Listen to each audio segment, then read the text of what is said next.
Carlos एक युवा पत्रकार था जो अजीबोगरीब लोक कथाओं पर स्टोरी बनाता था। उसे एल सिल्वोन की कहानी में गहरी दिलचस्पी थी।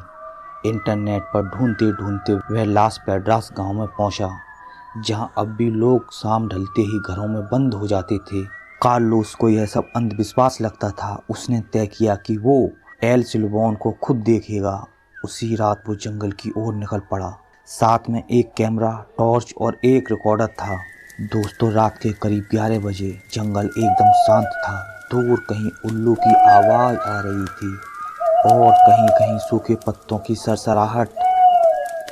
अचानक उसे एक सीटी की आवाज सुनाई दी। कार्लोस डर गया। सीटी की आवाज बहुत पास लग रही थी। तभी उसे गांव के बुजुर्गों द्वारा बताई एक बात याद आ गई। अगर सीटी की आवाज पास से सुनाई दी तो समझ लेना एल सिल्वोन दूर होगा। लेकिन जैसे ही वह मुड़ा, एल सिल्वोन ठीक उसके पीछे था। वो दिखने में लंबा, पतला, हड्डियों से भरा शरीर, आंखें गड्ढे में धसी हुई और कंधे पर एक फटा हुआ बोरा लिए हुए जिसमें सूखी हड्डियां भरी हुई थीं। बोरे में से सूखी हड्डियां बाहर झांक रही थीं। उसके पीछे एक बड़ा कुत्ता भौंक रहा था। लेकिन एल सिल्वोन सीटी बजाता चला आ रहा था। ये सब देखकर कार्लोस का गला सूख गया। टॉर्च हाथ से गिर गई। डर से उसका शरीर कांपने लगा। उसने भागने की कोशिश की, लेकिन पैरों में जान ही नहीं थी। एल सिल्वोन अब उसके सामने खड़ा था। वो कुछ नहीं बोला, बस धीरे से बोरा नीचे रखा और हड्डियों को गिनने लगा। 1, 2, 3, 4। कार्लोस की आंखें ये सब देखकर फटी की फटी रह गईं। ये क्या कर रहा है? तभी उसे फिर से गांव के बुजुर्गों द्वारा कही एक दूसरी बात याद आ गई कि अगर वो तुम्हारे लिए हड्डियां गिनता है तो तुम्हारी मौत पक्की है। जैसे ही एल सिल्वोन ने 7वीं हड्डी निकाली, चर्च की घंटियां बजने लगीं। सूरज की हल्की किरणें जंगल में पड़ने लगी थीं। एल सिल्वोन एक झटके में गायब हो गया। कार्लोस वहीं बेहोश होकर गिर पड़ा। जब वो सुबह उठा तो उसके गले पर 3 खरोंचें थीं, जैसे किसी कुत्ते ने पंजे मारे हों। उसका कैमरा टूटा हुआ था, रिकॉर्डर जल चुका था, लेकिन आंखों ने जो देखा था वो नहीं भुलाया जा सकता था। गांव वालों ने उसे देखा और कहा, तुम बच गए क्योंकि एल सिल्वोन सिर्फ अंधेरे में अपना शिकार करता है। इस घटना के बाद कार्लोस वापस शहर लौट आया, लेकिन तब से वो बदल गया था। उसे अक्सर रात में एक सीटी की आवाज सुनाई देती।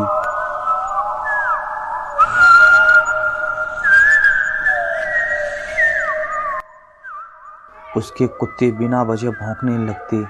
वो रात को जागकर खिड़की की ओर देखता, लेकिन वहां सिर्फ एक लंबा काला साया होता और एक फटी हुई सीटी की आवाज।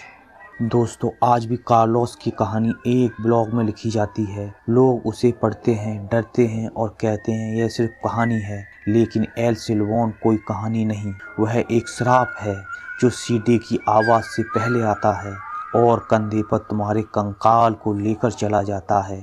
तो आखिर ये एल सिल्वोन है कौन? आज हम अपने वीडियो में इसी एल सिल्वोन के बारे में विस्तार से चर्चा करेंगे।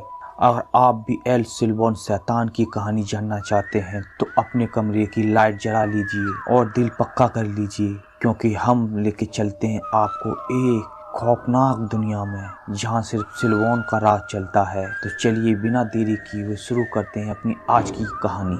दोस्तों, वेनेजुएला की गहराइयों में बसा एक पुराना गांव था, लास पेड्रास, जो हरे भरे जंगलों और रहस्यमयी खामोशियों से घिरा हुआ था। ये गांव भले ही छोटा था, लेकिन वहाँ हर इंसान एक कहानी से डरता था। वो कहानी थी एल सिल्वोन की। वो सीटी बजाने वाला प्रेत, या कहें एक शैतानी आत्मा थी, जिसकी सीटी अगर तुम्हें पास से सुनाई दे तो समझ लो कि मौत बहुत दूर है, लेकिन अगर वो दूर से सुनाई दे तो समझ लेना मौत ठीक तुम्हारे पीछे खड़ी हुई है। दोस्तों, बहुत समय पहले की बात है।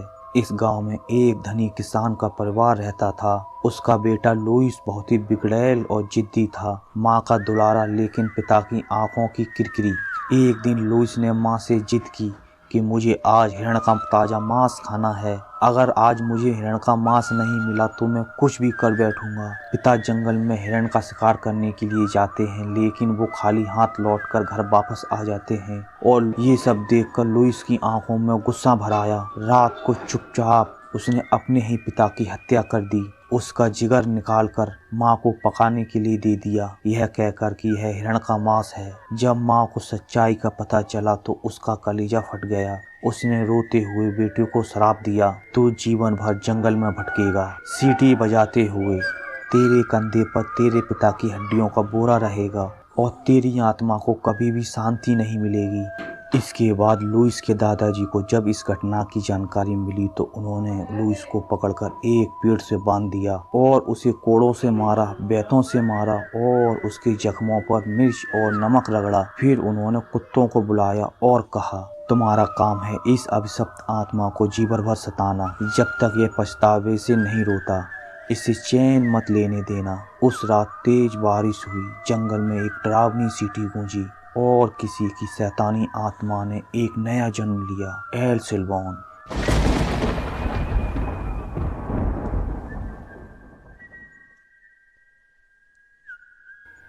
तब से लेकर आज तक लुइस की आत्मा वेनेजुएला के जंगलों में अपने शिकार की तलाश में भटकती रहती है और ये खासकर युवा मर्दों को अपना शिकार बनाती है। इसके अभिशाप से बच्चे पूरी तरीके से सुरक्षित रहते हैं।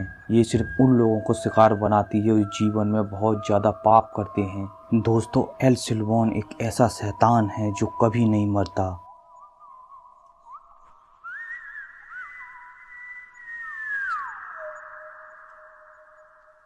और इंसानों को मारने के बाद उनकी हड्डियों को अपनी बोरी में भरकर रख लेता है।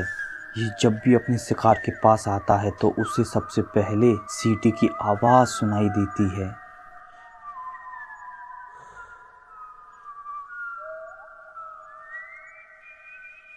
तो दोस्तों, ये थी एल सिल्वान की कहानी, जिसमें एक साधारण सा लड़का अपने कर्मों की वजह से एक शैतानी आत्मा में बदल गया। अगर किसी रात तुम्हें भी सीटी की आवाज़ पास से सुनाई दे तो घबराना नहीं, डरना तब जब वो आवाज़ बहुत दूर से आए, क्योंकि मौत तुम्हारे बिल्कुल पीछे खड़ी होगी।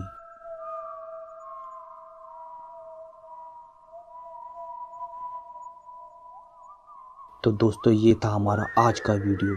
उम्मीद करता हूँ कि आप सबको ये वीडियो ज़रूर पसंद आया होगा। अगर वीडियो अच्छा लगा हो तो वीडियो को लाइक और चैनल को सब्सक्राइब करना ना भूलें। तो फिर मिलते हैं अपने एक नए वीडियो में एक नई कहानी के साथ। तब तक के लिए बाय बाय।